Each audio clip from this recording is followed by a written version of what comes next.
आज हम कक्षा 6 की सामाजिक विज्ञान की पुस्तक का अध्याय 3 हमारे इतिहास से अध्याय 3 आरंभिक नगर का अध्ययन करेंगे। चलो पाठ का अध्ययन करते हैं हम। पुराने भवन का संरक्षण। जसपाल और हरप्रीत अपने घर के पास की गली में क्रिकेट खेल रहे थे। उन्होंने देखा कि कुछ लोग उस खंडर घर की तारीफ कर रहे थे जिसे गली के बच्चे भूतहा घर कहा करते थे। एक ने कहा, इसकी वास्तुकला को देखो, क्या आपने कहीं लकड़ी पर इतनी सुंदर नक्काशी देखी है? दूसरी महिला ने कहा, हमें मंत्री जी को पत्र लिखकर कहना चाहिए कि इस खूबसूरत घर को सुरक्षित रखने के लिए इसकी मरम्मत कराने की व्यवस्था करें। यह सब सुनकर जसपाल और हरप्रीत सोचने लगे कि इस पुराने खंडहर से लोगों को इतना लगाव क्यों हो सकता है। अब देखते हैं कि वो जसपाल जो हरप्रीत में दो पात्र दिए हुए हैं, वो सोचते हैं कि मतलब इतना पुराना खंडहर है, इससे लोगों का इतना लगाव क्यों है। मेरे चैनल को सब्सक्राइब करें और बेल आइकन ज़रूर दबाएं। उनको रखना पड़ता है, बनाने का संरक्षण करना पड़ता है। तो ऐसे हड़प्पा की कहानी है। अक्सर पुरानी इमारत अपनी कहानी बताती है। लगभग 150 साल पहले जब पंजाब में पहली बार रेलवे लाइन बिछाई जा रही थी, तो इस काम में जुटे इंजीनियरों को अचानक हड़प्पा पूरा स्थल मिला, जो आधुनिक पाकिस्तान में है। उन्होंने सोचा कि यह एक ऐसा खंडहर है जहाँ से अच्छी ईंटें मिलेगी। यह सोचकर वे हड़प्पा के खंडहरों से हजारों ईंटें उखाड़ ले गए, जिसे उन्होंने रेलवे लाइनें बिछाई। इससे कई इमारतें पूरी तरह नष्ट हो गई। उसके बाद लगभग 80 साल पहले पुरातत्वविदों ने इस स्थल को ढूंढा और तब पता चला कि यह खंडहर उपमहाद्वीप के सबसे पुराने शहरों में से एक है। क्योंकि इस नगर की खोज सबसे पहले हुई थी, इसीलिए बाद में मिलने वाले इस तरह के सभी पुरास्थलों में जो इमारतें और चीज़ें मिली, उन्हें हड़प्पा सभ्यता की इमारतें कहा गया। इन शहरों का निर्माण लगभग 4700 साल वर्ष पहले हुआ था।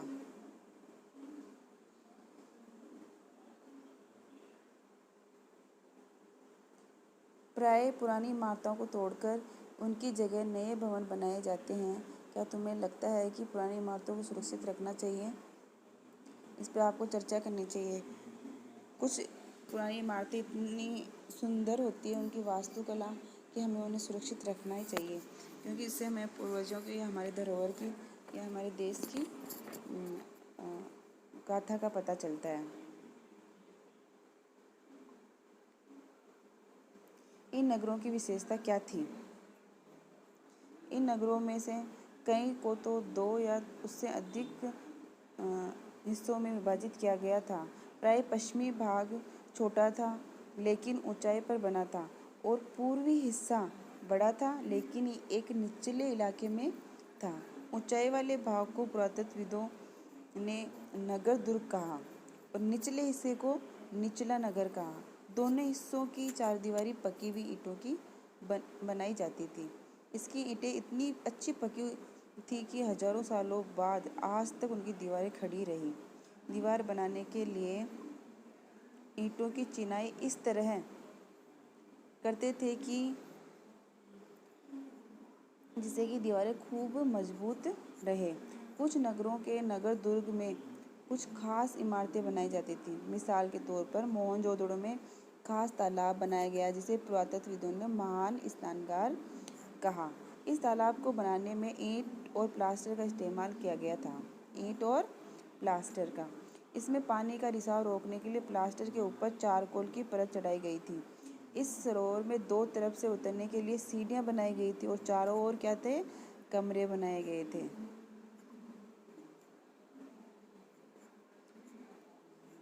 इसमें भरने के लिए पानी कुएं से निकाला जाता था। उपयोग के बाद इसे खाली कर दिया जाता था। शायद यहाँ विशिष्ट नागरिक विशेष अवसरों पर स्नान करने आया करते थे। कालीबंगा, लोथल जैसे अन्य नगरों में अग्निकुंड मिले। कहाँ मिले अग्निकुंड? कालीबंगा और लोथल जैसे अन्य नगरों में अग्निकुंड मिले, जहाँ संभवतः यज्ञ किए जाते होंगे। हड़प्पा, मोहनजोदड़ो, लोथल जैसे कुछ नगरों में बड़े बड़े भंडारगृह भी मिले। तो भंडारगृह कहाँ कहाँ मिले? हड़प्पा, मोहनजोदड़ो, लोथल जैसे नगरों में।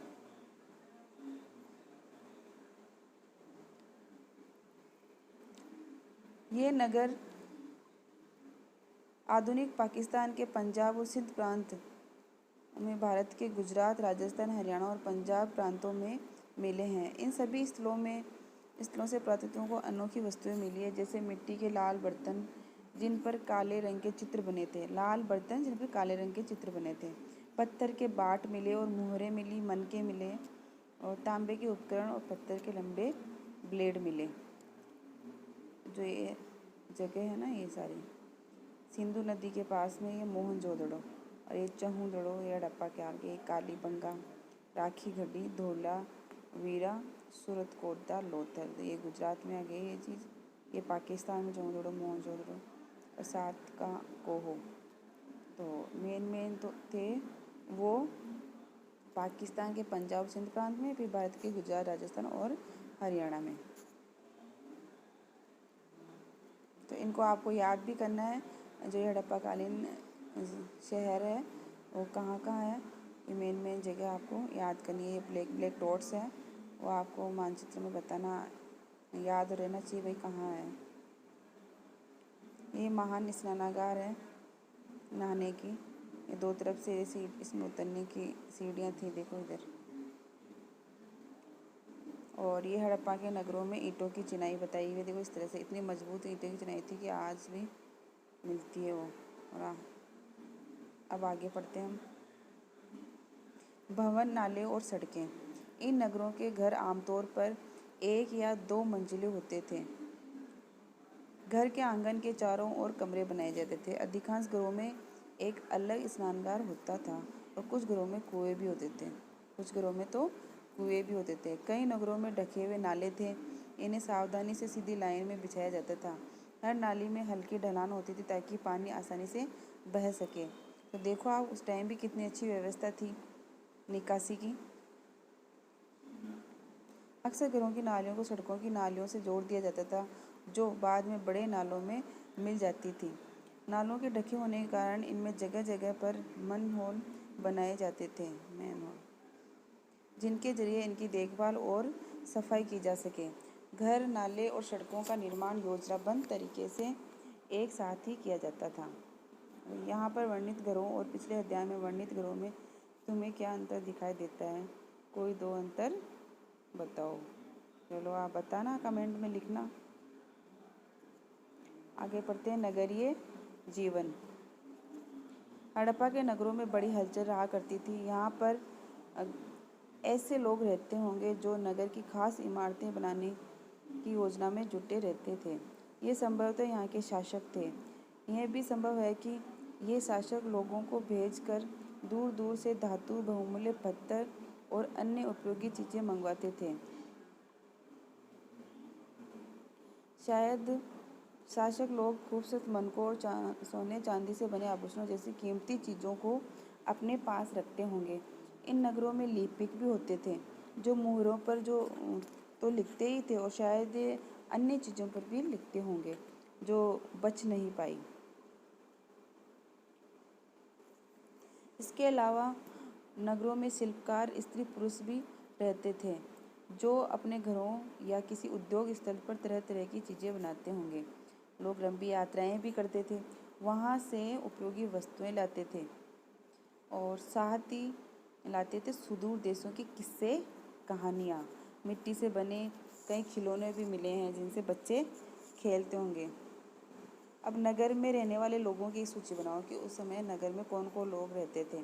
क्या इनमें से कुछ ऐसे लोग हैं जो मेहरगढ़ जैसे गांवों में भी रहते थे? अब ये चित्र देखो, सबसे ऊपर मोहनजोदड़ो की एक सड़क और उसमें बना नाला, ये रहा, ये सड़क है और इसमें ये नाला बनाया मोहनजोदड़ो का। तो कितनी अच्छी व्यवस्था है यहाँ पे निकासी की। फिर एक कुआं है, बाईं और नीचे हड़प्पा की एक मोहर है, यह हड़प्पाकालीन मोहर है। इस मोहर के ऊपर के चिन्ह एक खास लिपि में है। एक खास लिपि लिखी हुई है जो हमें नहीं पता। उपमहाद्वीप में पाए गए लेखन का एक प्राचीनतम उदाहरण है। उस समय हमारे भारतीय उपमहाद्वीप में जो इस तरह का लेखन विधि थी उसका एक उदाहरण है। विद्वानों ने इसे पढ़ने की कोशिश की है लेकिन अभी तक पता नहीं चल पाया है कि इसका क्या अर्थ है। और दाईं ओर जो नीचे पकी हुई ईंट के खिलौने थे जिनसे बच्चे खेला करते थे। आगे है, ये देखो पत्थर के बाट है। बाट आप जानते हो जिनसे अपन वजन तोलते हैं। इतने ध्यान से और उपयुक्त तरीके से इन बाटों को बनाया गया है। इन्हें चर्ट पत्थर से बनाया गया था। किस पत्थर से बनाया गया था इन्हें? चर्ट पत्थर से। इन्हें शायद बहुमूल्य पत्थर और धातुओं को तोड़ने के लिए बनाया गया होगा। ये छोटे वाट है तो छोटे वाट तो ये बहुमूल्य धातुएं तोड़ने के लिए काम आए हैं। मध्य में बाएं मनके, ये मनके हैं। इनमें से कई कार्नेलियन पत्थरों से बनाए गए थे। पत्थरों को काट और तराश कर मनके बनाए जाते थे। पत्थरों से ही मनके हैं ना, ये छेद निकाल के इनके, ताकि धागा डालकर माला बनाई जा सके। फिर इधर है मध्य में दाएं पत्थर के धारदार फलक है ये, और नीचे दाएं कढ़ाईदार वस्त्र है जो एक महत्वपूर्ण व्यक्ति की पत्थर से बनी मूर्ति मोहनजोदड़ो से मिली है। इसमें कढ़ाईदार वस्त्र पहने हुए हैं, ये है। तो इससे ये भी पता चलता है कि उस समय ये कढ़ाईदार के वस्त्र बनाने की कला भी जानते थे लोग।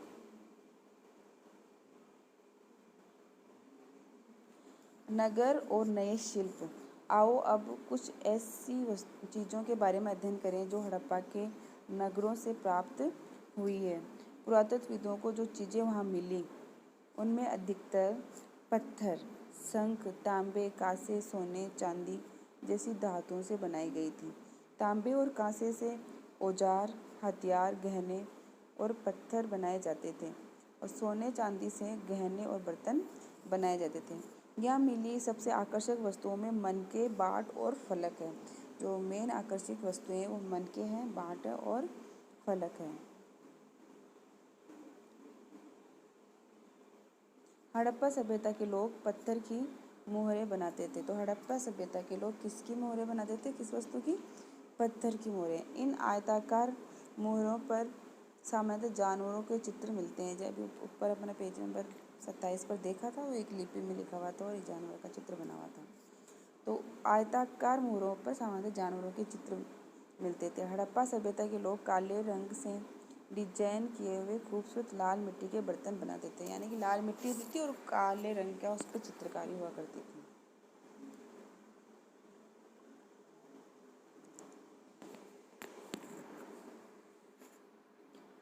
संभवतः 7000 साल पहले मेहरगढ़ में कपास की खेती होती थी, और मोहनजोदड़ो से कपड़े के टुकड़ों के अवशेष, चांदी के एक फूलदान के ढक्कन तथा कुछ अन्य तांबे की वस्तुओं से चिपके हुए मिले हैं। पकी मिट्टी तथा फेंस से बनी तकलियाँ सूत कताई का संकेत देती है। इनमें से अधिकांश वस्तुओं का निर्माण विशेषज्ञों ने किया था। विशेषज्ञ उससे कहते हैं, विशेषज्ञ किसे कहते हैं? उससे कहते हैं जो किसी खास चीज़ को बनाने के लिए खास प्रशिक्षण लेता है, जैसे पत्थर तराशने का काम, मनके चमकाने का काम, फिर मोहरों पर पच्चीकारी करना। प्रश्न नंबर 28 पर जो चित्र हमने देखा या देखते हैं अपन कि मूर्ति का चेहरा कितने आकर्षक ढंग से बनाया गया है, उसकी दाढ़ी कितनी अच्छी तरह दर्शाई गई है, ये किसी विशेषज्ञ मूर्तिकार का ही काम है। ये प्रश्न नंबर 28 है, ये मूर्ति है। इसमें बताया कि ये चित्र कितना सुंदर बनाया गया है, ये हर कोई नहीं बना सकता, यानी कि किसी विशेषज्ञ ने बनाया है ये चित्र। हर व्यक्ति विशेषज्ञ नहीं हो सकता। हमें ये पता है कि क्या सिर्फ पुरुष ही ऐसे कामों में प्रशिक्षण हासिल करते थे या फिर केवल महिलाएं? शायद कुछ महिलाएं और पुरुष दोनों ही इस काम में दक्ष थे। अभी फेंस क्या होता है इसमें पढ़ते हैं अपन। पत्थर और शंख प्राकृतिक तौर पर पाए जाते हैं। पत्थर और शंख प्राकृतिक तौर पर पाए जाते हैं, लेकिन फेंस को कृत्रिम रूप से तैयार किया जाता है। पत्थर और संग तो प्राकृतिक रूप से, लेकिन जो फेंस होते हैं वो कृत्रिम रूप से तैयार किए जाते हैं बालू या स्फटिक पत्थरों के चूर्ण को गोंद में मिलाकर। बालू होती है और स्फटिक पत्थरों का जो चूर्ण होता है उसमें गोंद मिलाकर उनसे वस्तुएं बनाई जाती थी और उसके बाद उन वस्तुओं पर एक चिकनी परत चढ़ाई जाती थी और उस चिकनी परत के रंग प्राय नीले या हल्के समुद्री हरे होते थे। फेंस से मनके, चूड़ियाँ, बाले और छोटे बर्तन बनाए जाते थे। तो उस मिश्रण से मनके बनाए जाते थे, चूड़ियाँ बनाई जाती, बाले और छोटे बर्तन भी बनाए जाते थे। और फेंस कैसे तैयार होता था? बालू या जो स्फटिक पत्थरों का चूर्ण है उसमें गोंद मिलाकर बनाया जाता था। अब कच्चे माल की खोज। कच्चा माल उन पदार्थों को कहते हैं जो या तो प्राकृतिक रूप से मिलते हैं या फिर किसान या पशुपालक उनका उत्पादन करते हैं। जैसे लकड़ी या धातुओं के ऐसे प्राकृतिक रूप से उपलब्ध कच्चे माल हैं। इनसे फिर कई तरह की चीज़ें बनाई जाती हैं। मिसाल के तौर पर किसानों द्वारा पैदा किए गए कपास को कच्चा माल कहते हैं और जिससे बाद में कताई बुनाई करके कपड़ा तैयार किया जाता है। हड़प्पा में लोगों को कई चीज़ें वहीं मिलती थी, लेकिन तांबा, लोहा, सोना, चांदी और बहुमूल्य पत्थर जैसे पदार्थों को वे दूर दूर से आयात करते थे। आयात का मतलब यानी कि दूसरे देशों से मंगवाना और निर्यात यानी कि अपने यहाँ से दूसरे देशों में भेजना।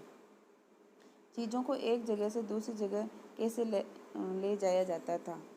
इन चित्रों को देखो और एक खिलौना है और दूसरी एक मोहर है। क्या तुम बता सकते हो कि हड़प्पा के लोग यातायात के लिए किन साधनों का प्रयोग करते थे? पिछले अध्यायों में तुमको पहिए वाले वाहनों की जानकारी दी गई थी। बच्चों का खिलौना हल। आज हल चलाने वाले ज़्यादातर किसान पुरुष होते हैं। हमें ज्ञात नहीं है कि क्या हड़प्पा में भी यही प्रथा थी। ये खिलौना ही है बच्चों का, मालवाहक के रूप में काम आता होगा इस तरह का। तो खिलौना भी वैसे उसी चीज़ का बनता है जो उस समय रियल में होती थी। हड़प्पा के लोग तांबे का आयात संभवतः आज के राजस्थान से करते थे। यहाँ के पश्चिमी एशियाई देश ओमान से भी तांबे का आयात किया जाता था। कांसा बनाने के लिए तांबे के साथ मिलाई जाने वाली धातु टिन का आयात आधुनिक ईरान और अफगानिस्तान से किया जाता था। यानी कि कांसा बनाया जाता था तो उसके लिए तांबे में टिन मिलाया जाता था। तो टिन का आयात आधुनिक ईरान और अफगानिस्तान से किया जाता था। तो सोने का आयात आधुनिक कर्नाटक और बहुमूल्य पत्थर का आयात गुजरात, ईरान और अफगानिस्तान से किया जाता था। नगरों में रहने के लिए भोजन। लोग नगरों के अलावा गांव में भी रहते थे। वे अनाज उगाते थे और जानवर पालते थे। किसान और चरवाहे ही शहरों में रहने वाले शासकों, लेखों और दस्तकारों को खाने की सामान देते थे। पौधों के अवशेषों से पता चलता है कि हड़प्पा के लोग गेहूँ, जौ, दालें, मटर, धान, तिल और सरसों उगाते थे। यानी कि बहुत सारी फसलों के बारे में जानते थे वो। जमीन की जुताई के लिए हल का प्रयोग एक नई बात थी। तो हड़प्पा सभ्यता के टाइम में यानी हल का प्रयोग करना शुरू हो गया था। हड़प्पा काल के हल तो नहीं बच पाए क्योंकि वे प्राय लकड़ी से बनाए जाते थे, लेकिन हल के आकार के खिलौने मिले हैं। इस क्षेत्र में बारिश कम होती थी, इसलिए सिंचाई के लिए लोगों ने कुछ नए तरीके अपनाए। संभवतः पानी का संचय किया जाता था और ज़रूरत पड़ने पर उससे फसलों की सिंचाई की जाती थी। यानी कि पानी कम था इसलिए वो सिंचाई का काम करते थे। और ये खिलौना हल है। हड़प्पा के लोग गाय, भैंस, भेड़ और बकरियां पालते थे और बस्तियों के आसपास तालाब, चारागाह होते थे, लेकिन सूखे महीनों में मवेशियों के झुंडों को चारा पानी की तलाश में दूर दूर तक ले जाया जाता था। वे बेर जैसे फलों को इकट्ठा करते थे, मछलियां पकड़ते थे और हिरण जैसे जानवरों का शिकार भी करते थे।